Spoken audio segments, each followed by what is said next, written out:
Hello, my name's Ben. And my name's Josh. Welcome back to FPL Graduates and welcome back to another video. It's our Game Week 13 team reveals. We're very much looking forward to the game week. Lots of chips being used. We both haven't yet activated a chip, but we are both planning on using a chip this week, which is very much exciting. So without further ado, let's jump into Josh's team. Yes, indeed. So for me, at the minute, I've only got the triple captaincy and free hit left. So one of them, like Ben mentioned, will be used this week. Off the back of last week, it was about a 300k green arrow. So fairly good for the game week that we had. Obviously, no one had captaincy hauls unless they went super differential. So yeah, not too bad. I must admit, I thought it would be better considering going into Monday night with Njai, Bruno captain, and Mbumo. Yeah, less said about that, probably the better. But yeah, going into this week, as Ben mentions, I'm sort of torn. I don't know whether to triple captain or free hit. At the time of recording, this is Tuesday at about 6 p.m. We haven't seen any Champions League action or any of the European action at all. I'm leaning towards a free hit just because I think it's a more powerful chip.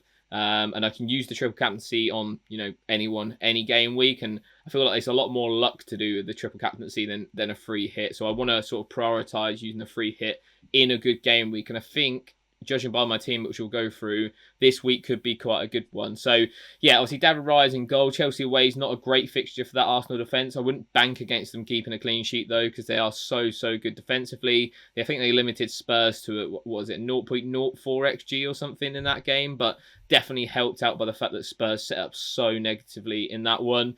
Senesi with Sunderland away, I think, is definitely a pick for a free hit if you're looking for it. The floor is going to be very good there. I think, DEFCON potential should be decent against Sunderland. Nico O'Reilly, next. Obviously, I brought him in last week. He did come into my team despite me benching him last week. This is the fixture that you want him for. Leeds at home. Obviously, there is question mark about rotation with him. We'll have to see how City line up tonight. I'd imagine there should be some rotation, judging by what was going around on Twitter earlier today. So yeah, we'll see how that goes. Hopefully, he doesn't play tonight, because then I'd be more confident in minutes going forward for this weekend at home to Leeds. Daniel Munoz rounds off the defence, and I think this is one of the main issues with my team, is that you'll see later on I've got double United attack, and then I've also got two Palace defenders. Obviously, Richards is benched at the moment. Munoz, I think, is a great pick. I'd actually potentially pick him on a free hit this week. It's just a case of trying to, maximise the points potential, and I'm still unsure how that Palace United game will sort of turn out. Just in terms of, clean sheet wise, United have been fairly good going forwards, despite obviously being so toothless at home to Everton. Obviously, if Cunha's back, I think that changes a little bit more. So team news dependent and things like that, I'll probably make my decision close to Friday. What's the thoughts on the defence in general, Ben, if I wasn't going to free hit? Yeah, I mean the defense is fairly solid overall. If you weren't going to free hit, and Senesi, I agree, the DEFCON potential was there. I actually don't think they keep a clean sheet away at Sunderland, which is interesting. Just sort of seeing Bournemouth, maybe sort of some sort of fragilities against certain styles. Yeah. It's not against everyone, but certainly teams that sort of look to counter Bournemouth and let them have a bit of possession, certainly see them sort of struggling sometimes from a defensive standpoint. Agree with you on Raya. If there's going to be a game where they concede, I'd anticipate it maybe against Chelsea away. That's sort of quite a highly charged fixture, and maybe in points the defense maybe goes out the window a little bit in games like that. But again, wouldn't put it past them to keep a clean sheet. O'Reilly looks to be a good pick this week. So does Munoz. Both would be in a lot of free hit teams. So, you've almost sort of 50-50'd yourself a little bit with the decision making there, because 50% of the team I'd, have in a free hit, and 50% I probably wouldn't. Yeah, definitely. I think going forward, the team looks more or less free hitty as we carry on. Obviously, I mentioned the United attack. Certainly wouldn't be jumping on those right now on a free hit. I think it's going to be a tough game away at Palace. It usually is for most teams. So, yeah, and obviously, like I say, Cunha dependent, I'd say that it makes quite a big difference just from watching Xerxes. It's just not the same as having even Sheshko or Cunha in that team, and they struggled big time against Everton on Monday night. Obviously, Njai was fairly quiet in that one after them going down to 10 men. Again, Newcastle at home. It's not the worst fixture. Like if I did play this team, I wouldn't be too mad about it. But for me, I think, there's obviously going to be better picks this week in midfield. Semenyo as well. Obviously, Ben mentioned, I think, in the Game Week Guide video that he's fine to hold in a free hit team this week if he's fit and available. I think that's definitely true. It's probably one of the better fixtures he's got left until they go into quite a tricky run, Bournemouth. So, yeah, I don't mind that at all. See, Minte's on fire, getting these jammy assists week in, week out at the moment. Don't know if I would have him on a free hit, though. I think Forest away is tougher than what it was maybe a few weeks ago. And yeah, I think that, again, better options on a free hit. So that's the midfield, Ben. What's your thoughts on that? Yeah, I mean, the midfield definitely you can see is a little weaker in terms of this week, especially, of course, in Burma and Fernandez clashing directly with Munoz is not ideal at all. And we sort of don't really know what sort of United we're going to get week by week at the moment. So, yeah, definitely a high risk placed on having two midfielders there. In Jai fixture, again, is a little difficult, but with so many routes to points, that might not be a bad thing at all.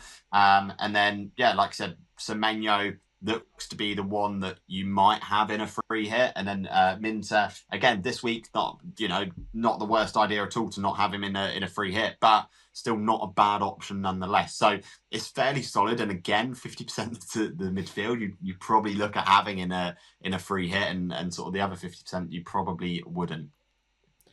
Indeed. Moving on to the attack, you probably definitely will have both of these in a free hit draft. It's Thiago and Haaland. Obviously, captaincy regardless will be on Haaland, and it's just whether I want to play triple captaincy on him this week or maybe a little bit later in the season. There's still some good fixtures for him.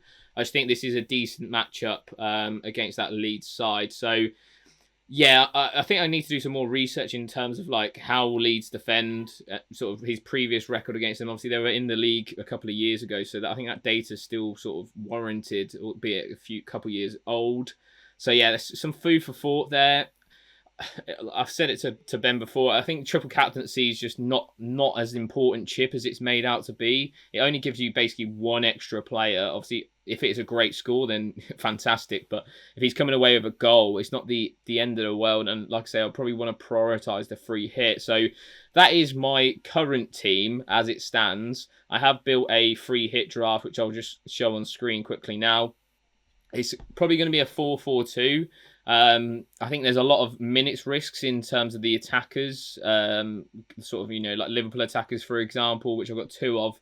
I think if I was going on a free hit, I definitely would want to get at least two Liverpool attackers. I'll come on to that in a sec. Donnarumma and O'Reilly in defence. I think that's a pretty good chance of a clean sheet against Leeds. They just don't look like they've got enough goals in them. I know they scored last week, but I'd be fairly confident in a clean sheet for City this week. Collins, obviously, for Defcons and a good potential for clean sheet at home to Burnley. I think you could go Vandenberg as well. I think there's not much between them, to be quite honest. Cash, Wolves at home. I still think Rob Edwards is going to start getting Wolves to play. They've got some decent players, so yeah, it's going to be an interesting one. And Aston Villa I just have bad history with in FPL, so yeah, I'm not too confident on that, but you've got to attack the fixture, and at the moment that is a good fixture.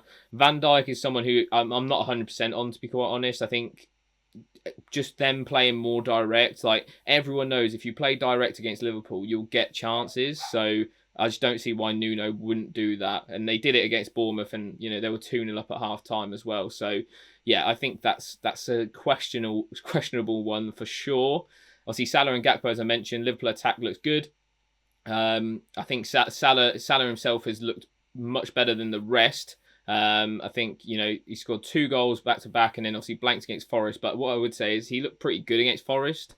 They just, as soon as they conceded, just the hedge drop and it's just not there. So I think slightly risky potentially, but I quite like it. Gakpo's data over the season has been pretty good as well. So yeah, I sort of would still back them despite how bad they've been playing. Obviously, UCL will give us a good insight as to how they play there, but it seems like they're getting 2 teams, one that plays well in the Champions League and one that plays awful in the Premier League.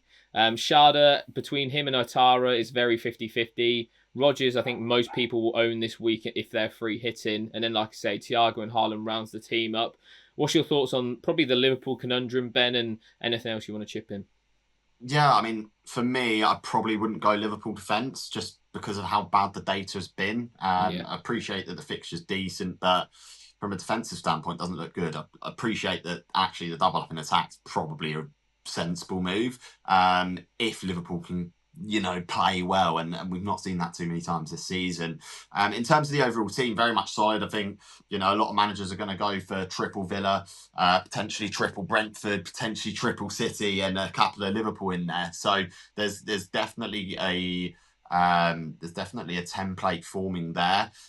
For me, at least a double up on one team, if not two teams in defence, is going to be the play potentially for me as well. So yeah, I think that overall team is definitely a solid one for a free hit. Okay, so moving on into my team, I haven't yet hit that free hit chip, but I'm 99% sure I'm going to do it this week. I played the wild card last week. Managed to get a red arrow, which is fantastic. Pretty sure that my original team would have outscored my wildcard team. So not ideal, but look, we move on from that anyway. It was a red arrow by about 10k. So I'm not going to sort of lose too much sleep over that. So to start off in goal, we've got Martinez and the cash double up. So that's what I was speaking about, definite double up on some of the defenders there. For me, the clean sheet potential was really high with Aston Villa this week, despite Josh not trusting them at all. So I've got them in there. Definitely tempted to double up on City as well in terms of clean sheets, because for me, I'm not 100% sure I trust Brentford for clean sheet potential. So it definitely could be, maybe a Donnarumma, maybe sort of a Villa defender that potentially can get defcons. Let's just wait and see on that. For now, we've got a Coyote. Obviously got that assist potential with the huge throw-ins that he seems to do. So again, got a bit of attacking threat there with all three defenders being my fullbacks, and then O'Reilly rounds off that defence. Again, a lot of attacking potential, and hopefully we'll see some leaks pre-deadline on Manchester City team news. I'd say it's fairly likely actually we get those. We get a bit of early team news, particularly with the importance placed in this game with chips.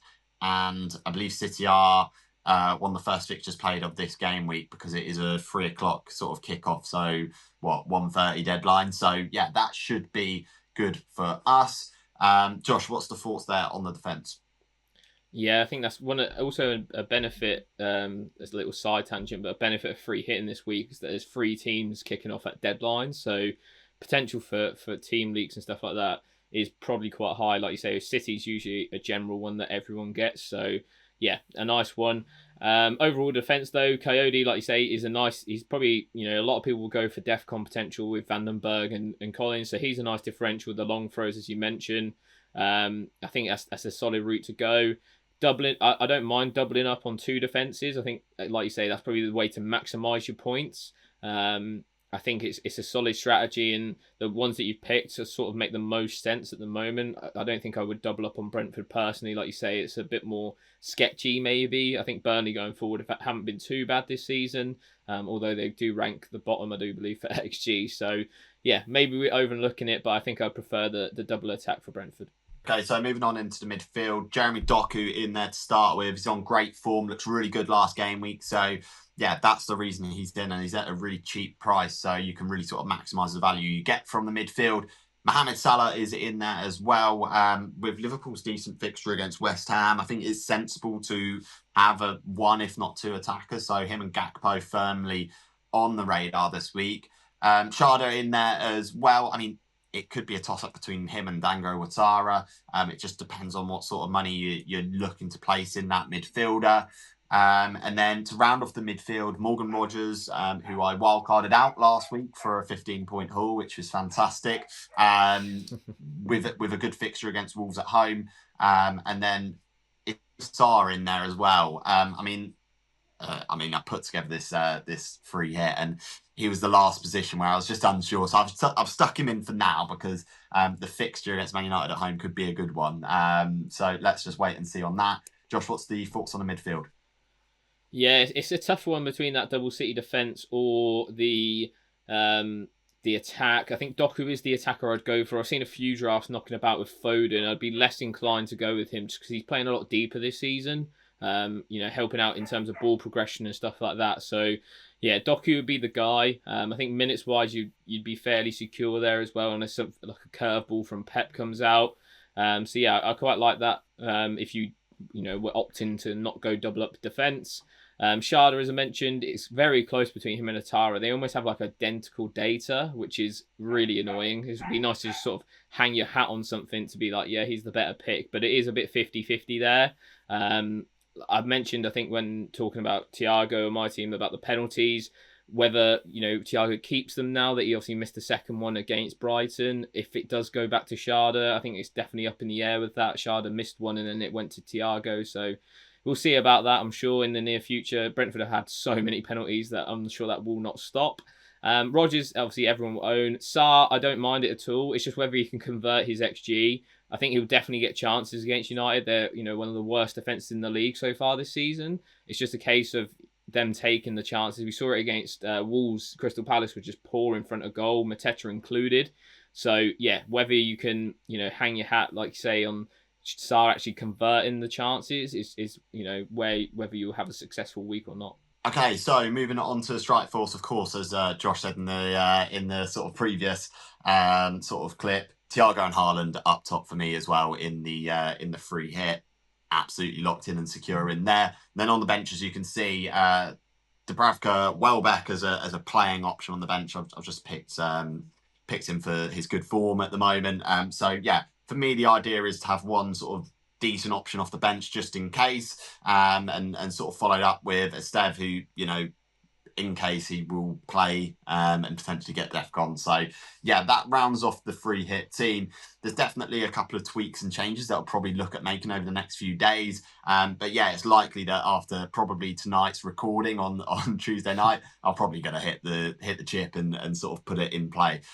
So yeah, exciting time, and that is the roundup of the full team there. Nice. So yeah, 2 free hits potentially being played this week, or a triple captain. It's yet to be decided. Like I say, I am leaning towards a free hit. I know a few people do like to know what I'm doing in the comments, likewise with Ben.